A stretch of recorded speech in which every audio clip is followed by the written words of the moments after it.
Hello, my name is Luzecu, and I would like to welcome you to the very first installment of Darwin's Favorite Pokemon, a segment in which we explore the evolutionary dead end that is the Mutants battle group. Or at least that is what people will have you believe. But I actually quite like this battle group. At first glance, it might come across as a cheap knockoff of a Draxar BG with even fewer ranged options, but nothing could be further from the truth. Now, speaking of ranged options, you'll see me deploy right now the only real ranged option, which is the Ruthless Netmaster. Now, although it might be the only ranged option, it is an amazing ranged unit. It comes off with 11 base attack that jumps up with empowered offense to 14, and if you run it with Dictate as well, that's going to ramp up real quick. Now, the thing about mutants is that they have the mutation ability, or evolution if you want to play with the whole Pokemon theme. Now, what they do is that once they get enough charges, they go ahead and can use that ability repeatedly up to 3 or 4 times, depending on the actual unit. And each one has a different mutation. So the Ruthless Netmaster has mutation Gore, which will give him a +2 damage bonus to begin with, and then he'll get Rend and charged attack and just become an unkillable god as the game progresses. For the other deploy, for my second deploy here, we have the Draxar Persecutor, which has the Tough mutation. Now, um, a lot of the units in this battle group are in fact Draxar. So you might think, well, why aren't you playing Draxar to begin with? Yes, you can take this, this Netmaster, but overall, like, there's really no reason. And I can see the logic there. I can see the reasoning. However, there is a twist, a little spice that comes with the mutant battle group, and that's what, in my opinion, makes it worth playing. And that little spice is the farm, the relic, the farm. And what it does is it gives all mutants the pounce ability, which is incredible because you normally play like you would Draxar BG, where you kind of form a phalanx. Your units support each other because they have things like um, um, what's the ability called, violent, and so they want to hold hands the entire time. But all of a sudden you put this relic down and your entire team just flies forward and starts decimating the enemy. There's also a little bit of a trick to it where it only grants pounce to the current units, current mutants that are out on the board. Unlike some of the other relics that are race specific, that grant it of to all units with that race tag, with that racial tag, regardless of whether or not they're out on the field currently. Now, the workaround there is that you can have two of these relics out at the same time, and then you switch from beast to mutant and back to mutant, from mutant to beast and then back to mutant on the second relic, because each relic has an independent cooldown of 2. And what that allows you to do is to actually have pounds every 2 turns instead of every 3 turns, which is the basic cooldown for the ability. And that is kind of the spice of this battle group. You can pounce every other turn essentially on all of your units. And if you don't think that is awesome, well, you have not used pounce on all of your units on the same turn yet, but I do encourage you trying. Now, as far as what we have going on the field, my persecutor is about to eat a bunch of damage, but he don't care because he's a honey badger, which is okay. I'm gonna go ahead and get pacified here and take a little bit of damage, but SL bonus +1 defense, and next turn I'm actually going to be taking my first mutation there, getting a rank of tough. Um, yeah, he's gonna stick around. He's gonna do good. Um, And what we will see for my third deploy, by the way, that's the Marauder being deployed. And what I've seen myself doing more often than not with him is actually use my first couple of charges for the charged firebomb attack for that initial boost of damage out of nowhere. People don't really seem to expect it. They expect you to use the mutation horror, which is his mutation, first turn. Or the first couple of charges you get, but I find charged firebomb is a lot more effective. Now you'll see me move down. I don't have an attack there yet, and I also don't have obviously an attack with the Persecutor because he's pacified. However, the Netmaster should already be sitting at around 15 damage, and I'll be able to do 2 attacks. I think I'll be at 16 because I'm going to dictate one more time right now. Now, this fourth deploy here, I don't know if I agree with it. I think a ranged unit should have been probably deployed here. But yeah, I mean, it is what it is. The Homicidal Thug is not my favorite mutant because it doesn't have violent, and I like my beaters to be violent. I think that is appropriate. Um, so you will see me go ahead and make that first mutation right now, and kind of do the first couple of attacks with the Netmaster. In response for next turn, I do expect my Persecutor to survive. Perhaps that is a mistake, but we'll find out shortly. So yeah, so here we go. Dictate, I'm up to 16 damage already, and I have yet to use any of my mutations on that Netmaster. So if we have a Mutant Doctor, which is another recent addition to the Mutant Battle Group, it got revamped a couple of updates, a couple of patches ago. Um, that Netmaster will be sitting at 20 damage relatively quickly. Um, so yeah, so I figure I'm at 33 HP. I got tough. I got my full SL faction bonus. I'm gonna survive, and next turn I'm just gonna rip that pit fighter's head off. But that's not gonna happen right now because yeah, I take a bunch of damage there. But I'm also not feeling too bad about it. I figure I can kill the pit fighter right now in return, even though it has procced its skirmisher ability. I figure I still have an attack with the Netmaster that has precision, and so I'll be able to kill that guy. Let me go ahead and speed up this game just a little bit so we don't have to watch us thinking for too long now. What you see our opponent casting there is going to be the Pride of Sargvar, or Sargvar, yeah, the Pride. He's becoming very proud right now, and that gives him 6 turns in which to decide to proc his ability Impenetrable, which will make him immune to melee damage. So I don't know if he has that up right now, but I'm going to go ahead and assume that he does. It also gives him Assault, so moving away from him gives you has you take damage, but I don't really have a choice there. I need to move away, right? So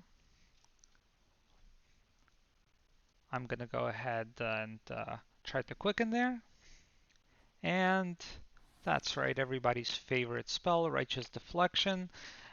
So I'm gonna go ahead and learn from my previous mistakes and not attack into it with the Netmaster.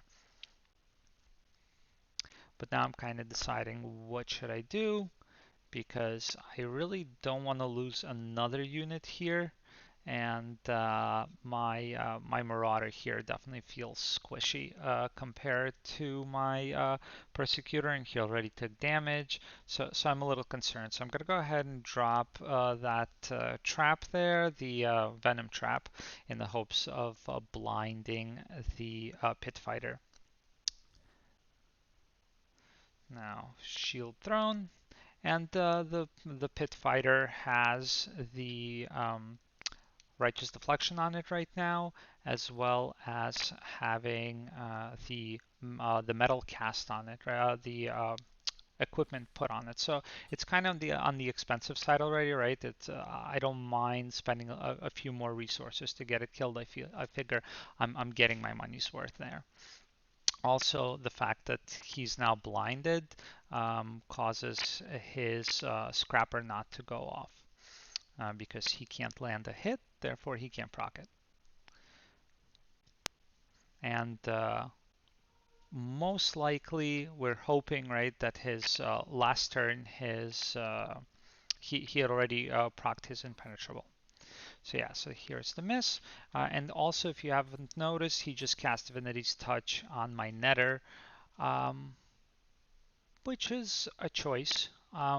But probably what my opponent didn't realize is that quickening, or quicken rather, is the next attack, not just one attack. So because I wasn't able to perform that attack, oh, there's the pounce. Yeah, doing some damage. Um, Pounce is weird, right? Because he has Righteous Deflection up, but Pounce is not, in this particular case, considered a ranged attack. So I do Pounce first in order to get my Violence procs, and go ahead and use my charges to throw that Firebomb. So look at that. 9 times 3 doesn't suck. 27 damage plus another 6 from the chart, or rather, it's going to be plus another 9, right? 3 to each unit, 2 plus 1.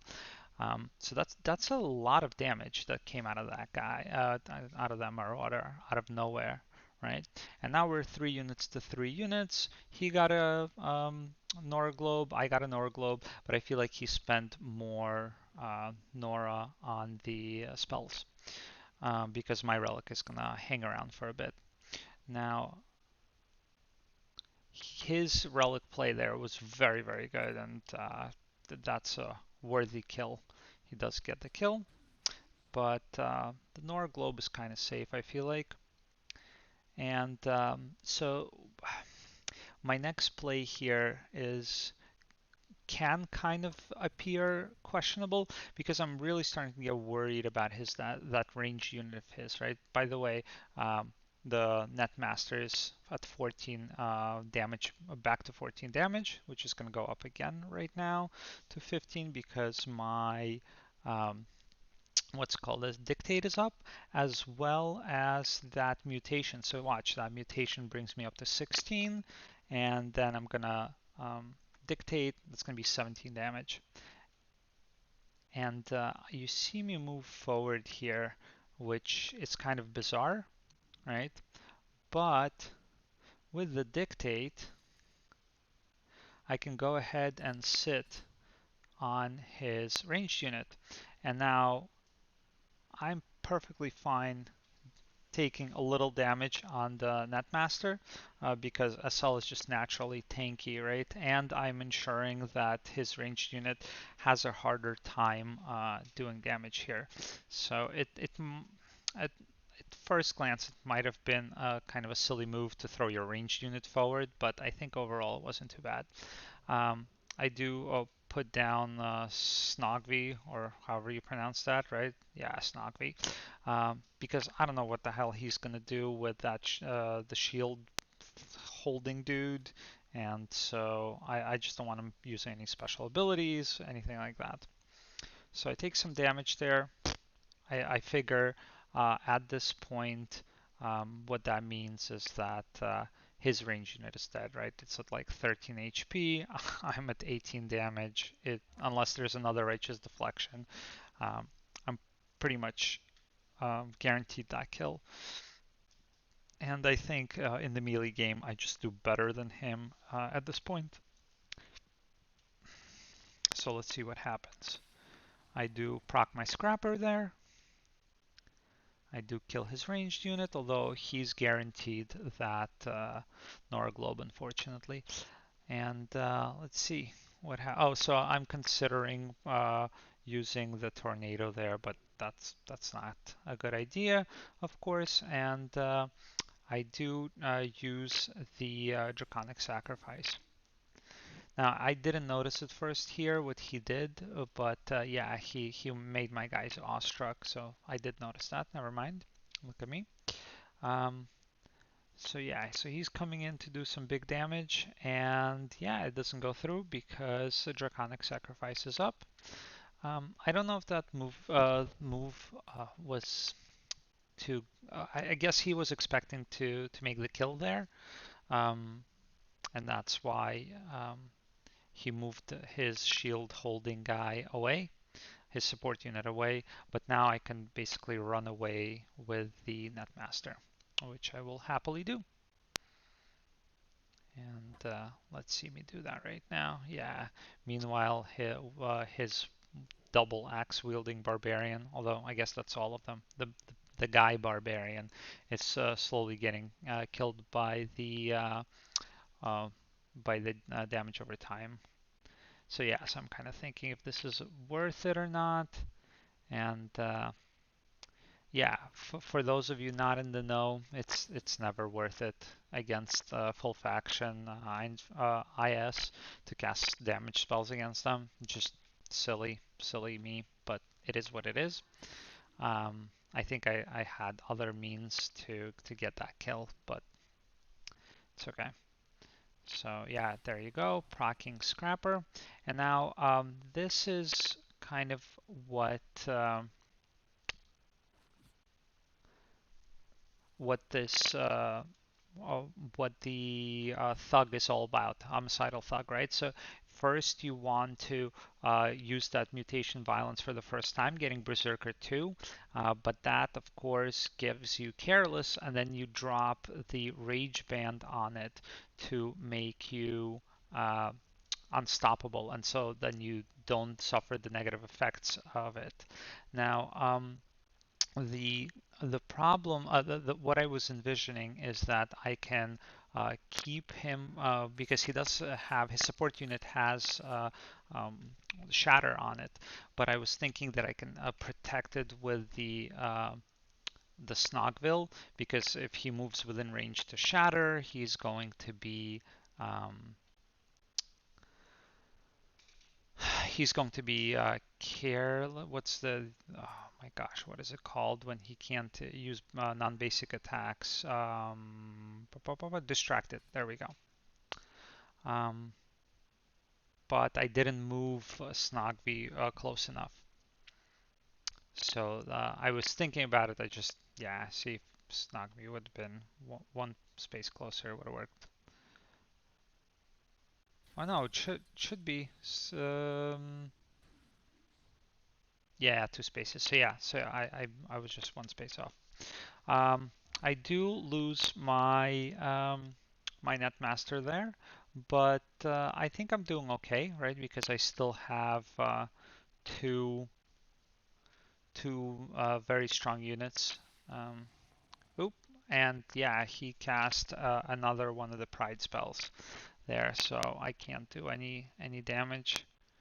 But yeah, as you see, the homicidal thug is sitting at like crazy amounts of damage right now, which is what you kind of get with this battle group. It feels like the damage is somewhat mediocre until you actually start playing it, and everything ramps super quick. So everything that stays alive for even a little bit becomes very, very strong, very, very fast. So there's my second big mistake there. And when I say mistake, I mean not like strategy-wise. I mean mistake is in like not being able to read properly or not knowing what units I'm playing against. And so I cast Forced Transfusion, hoping to get enough AP to do a second attack, and preventing the Gladiator there from being able to double tap me right now. But it has Unstoppable, so you can't really steal its AP. So yeah, that was a bit of a mistake. But it's okay because it's hard to do math against a Self faction because people always forget that damage reduction, and he leaves me, as you see, on one hit point there, which is going to be a theme for this particular game. I'm sure he hated every moment, seeing as to how many times he left things on one hit point. So next turn, I'm most likely gonna kill his guy, and he transfigures here in the hopes of keeping it alive, right? I can't blame him. I don't think it's a horrible decision, right? And he actually drops those bracers, thinking that with the heal from the transfigure plus the bracers, it's gonna be fine. He's gonna survive, and then he's at a huge advantage, right? Because he has a big beefy unit that's already in mid font, meaning the shrine, and then he has his gladiator there, and you know, and I have nothing, right? Because he's hoping to clear the board here. So I can't blame him for the transfigure, but I do run Reforge. So if we're taking Reforge into account here, I'm gonna go ahead and clear the gladiator, and then I'm getting all the Nora globes, right? And so I can deploy again, and so now he has a transfigured shrine, so he's taking getting considerably less Nora per turn, and yeah, and so I'm gonna just start slowly pushing, and there's not much he can do against it. Now, see where I moused over? That would have been the right decision, right? Moving in and keeping. If Snogby hugs the guy with the shield, there we go, Squire. There, I'm gonna use the right name from now on, I promise. If he uses this, if he hugs the Squire, then when the Squire tries to move away, he's gonna get careless, and he won't be able to use that shield throw because that shield throw has a minimum range of 2. But as it currently stands, I kind of, you know, make a silly mistake and lose my one hit point Snogby, which is a shame. Um, but regardless, right? So I'm gonna get the Snogby's Nora Globe, and I'm gonna have a lot of Nora this coming turn, right? So it's going to be an attack, and I'm already thinking what I have to do, what I want to deploy. Um, so let's see what I do. So 16 damage on that thug. All right, first attack, and getting the Nora Globe, right? Kind of makes sense. I think I get the Nora Globe. Yeah, there we go. Get it. And I can actually do my second mutation there.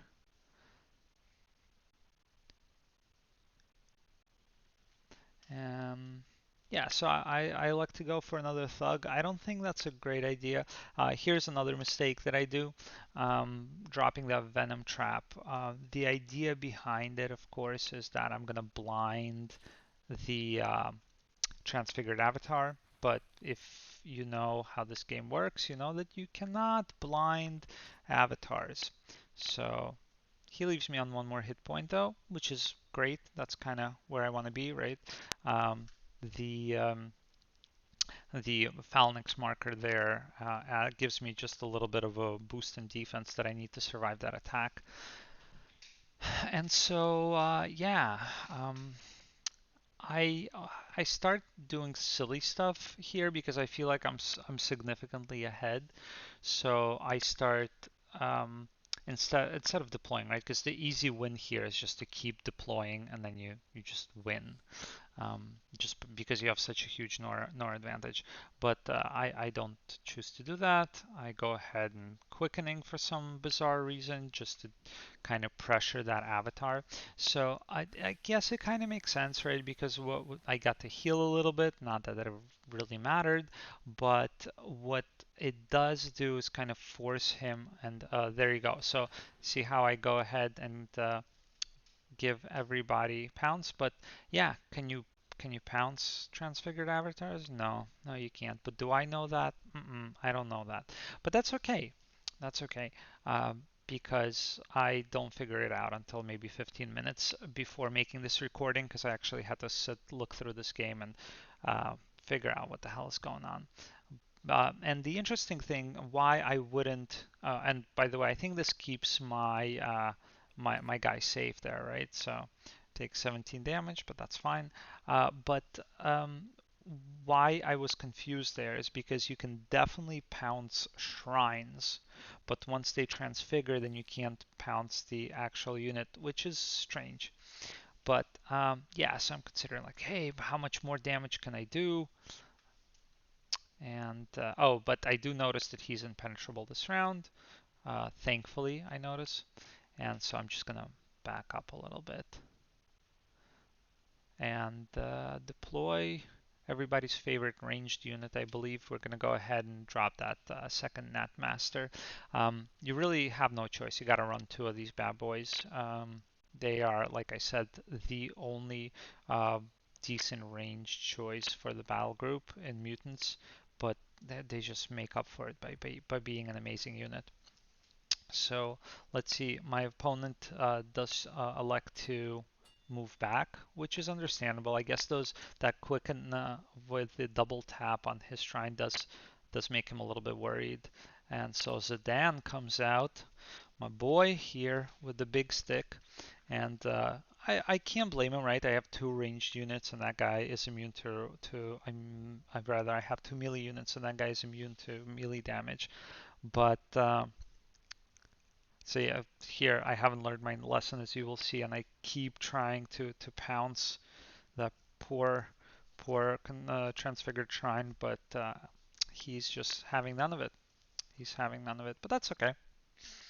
Now, I don't know how Pounce would work at this point with Zidane, right? Because he doesn't take melee damage, but he does take range damage. So is Pounce considered a melee attack in this case or a ranged attack? Basically, if you play this battle group, you really should try to figure all of that out.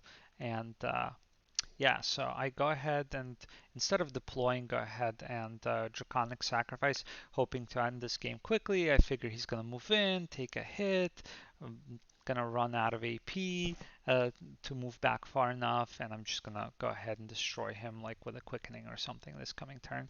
But he makes another beautiful, beautiful play with that relic that knocks me back, and yeah, now of course I can't, and he gets a Nora Globe there, so he's kind of generating a little bit of Nora, but obviously I'm still at a huge advantage. Um, yeah, unfortunately this should have been over already, but it's due to my inexperience. I feel bad, right? Because it's like I'm slowly grinding him away, and here we go. I drop the mutant doctor, right? Mutant doctor, very creative name. And it is an amazing, amazing support unit, right? I allow myself two support units in this battle group, and they're both fantastic. That being the mutant doctor and the Draxar morph. Um, both are fantastic. I actually prefer deploying the Mutant Doctor given the option because of that augment creation early on. Also, the confuse ability is more useful than one would think, because I run him with confuse and fester. I've seen him run any number of ways actually, but I've preferred to so far to use it with fester and confuse. Um, Okay, so oh, and of course I haven't covered this yet, but he has a mutate ability, which gives an additional bonus to units that have that can mutate, right? So normally the mutate ability gives either +2 damage, +2 defense, or +1 speed to friendly champions. But if you have, if the unit who's being affected by it has a mutate ability as well, it will gain charges that it can then use to mutate with, which is fantastic with the Netmaster because it loves getting charges. Normally it is a death charge, so it can only get charges when units die, and this is a slow process, usually, especially in the beginning of the game. But with that mutate, as you'll see me use right now, it's a huge damage boost right out of the box, right? So bam, now he's at 18 damage, and if he would have been deployed after the Mutant Doctor, he would have been at 20 damage. That's basically a range unit that comes out with 20 damage. How sick is that? Um, so yeah, so the Mutant Doctor or the Draxar Morph are great, have great synergy with the rest of the Mutant Battle Group. Now, I finally realized that, hey, I should probably stop messing about and start deploying units. So that's what we do. We just deploy stuff, and yeah, he has run his transfigured shrine back, because with enough units on the board, right, he can't really risk me one rounding his shrine, and I would because I have quickening, which is a fantastic spell in this particular battle group. Because of all the violent, right? You want to do as many attacks as possible because they ramp your damage so quickly. Uh, Now here he is coming in, and the pure blood is always good. Yeah, but you know, once again, SL bonus, tanky, yeah, and he's up, and there you go. You see another casting of Pride, I believe. So yeah, I don't know how Pride works with with the pounce, and I'm kind of testing things as I go here because I figure I'm significantly ahead. So if something doesn't work, it's fine. And I'm actually going to be doing it here with the mutant doctor, right? Because I figure, let's see if I do it. Yeah. So I do obviously dictate on the unit that has regeneration. Let's see. Yeah, no righteous deflection always makes me a little worried. And so you'll see me do it here, I think, one more time. Yeah, there we go. Double farm. So we go first beast and then back to mutant, and it resets the cooldown and gives it to all new units out, so there, no damage done. So I don't know if that's no damage done because I'm confused on the pure blood. So I don't know if that was no damage done because he procced his impenetrable, or whatever that ability is called. It prevents damage from melee units, or if it's because um, um, his Zeddan just naturally doesn't take damage. Now, I do drop that nifty trap, which is actually going to be kind of a backbreaker in this situation, right? So both units there have still AP to attack, so I basically remove two attacks, and I'm threatening his side font, which he Divinity touches probably.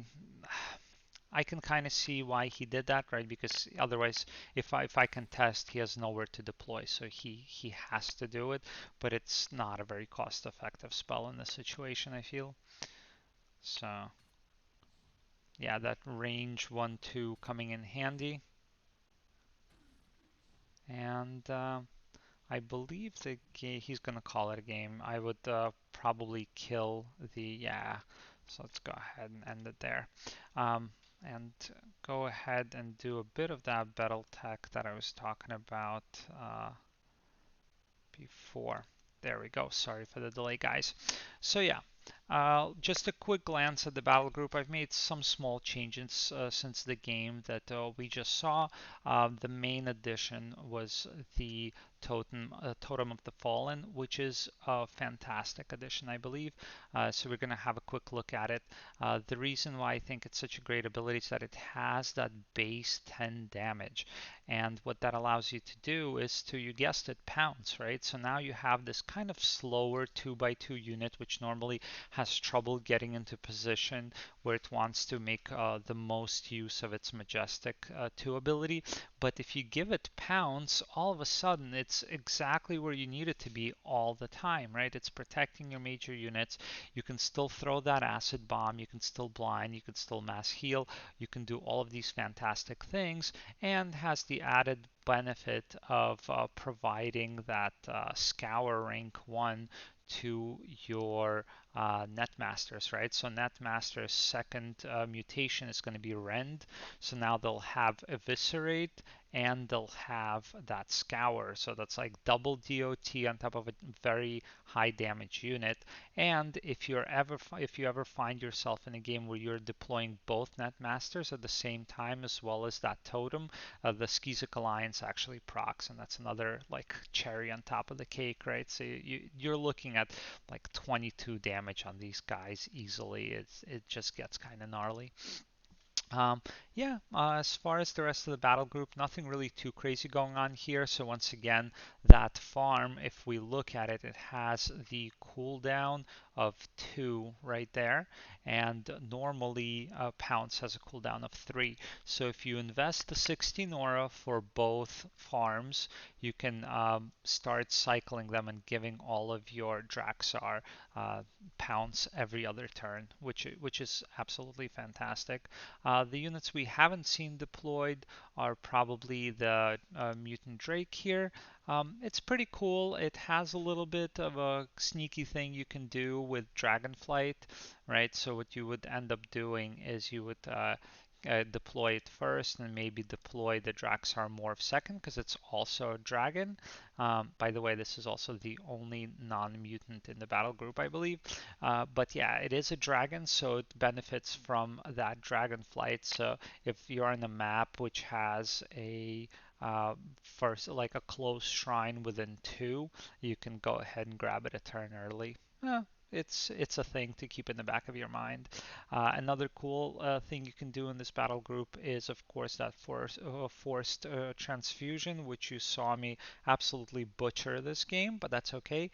And so one of the cool things you can do, right, if you're in the standoff, which happens more often than not because people don't really want to move into these like into the phalanx that you end up building. But what you do is, let's say you'll have like a persecutor that pounces in, and then you'll use that for force transfusion and pummel, right? So all of a sudden you're doing pummel damage, and then you're doing that pounce damage, and you're removing all the AP from your opponent within a large area. So it has some fantastic initiation, which people don't really expect from mutants. Um, like I mentioned before, that Rage Band only exists really here to go on the homicidal thugs for that berserk, for removing that careless from that berserk, which gives the homicidal thugs some great damage and great AP generation because they come close to like they become 8 speed right away, which is great. Just one thing to keep in mind, you do want to you want to use the mutation ability first before you equip the Rage Band, otherwise it doesn't work, or rather it doesn't stack the right way. Um, the other things, like I said, well, Quicken and Quickening are great in any battle group, especially ones that run a lot of violent units, which causes your damage to ramp as long as you're within 2 of a friendly champion that has a same race or class, I believe. Yeah, Snogvi, always amazing to have for detection. The Draxar Marauders bomb is also decent at detection, so there's some detection here. Um, Of course, you have an AoE here for detection as well. I don't know how useful that is, and an AoE on the Totem of the Fallen for detection. So although it doesn't have any direct detection, it's got some options if you really need them. I also stuck in a slum market here in case I'm facing something that has a lot of defense. And of course that assault is not bad in certain situations, but usually the assault you don't really need because you're pouncing around so much, and the defense you don't really care about because you're probably going to stack damage faster than your opponent can stack defense. But that's just an option that's available. So, but if you do want to make changes, I'd probably start by removing the Slum, one of the Homicidal Thugs, and probably one of the Doombringers. The way I run the Doombringers, by the way, is going to be with Sapping Armor and Violent once again. So I don't really care about the adaptive. I don't think that it stacks damage fast enough compared to Violent, right? But it's nice to have. But this is by no means an adaptive battle group, right? And it's just tanky by having Sapping Armor, right? It's something that you can use to move in with. Yeah, and last but not least, the best spell in SL, which is going to be Planar Dissonance. If you don't run it and you're running SL, you're not doing it right. All right, I hope that was somewhat informative. And if you guys have any questions or concerns, please put them into the comments for this video, and I will try to make the next video a little bit better. Thanks, and have a good one.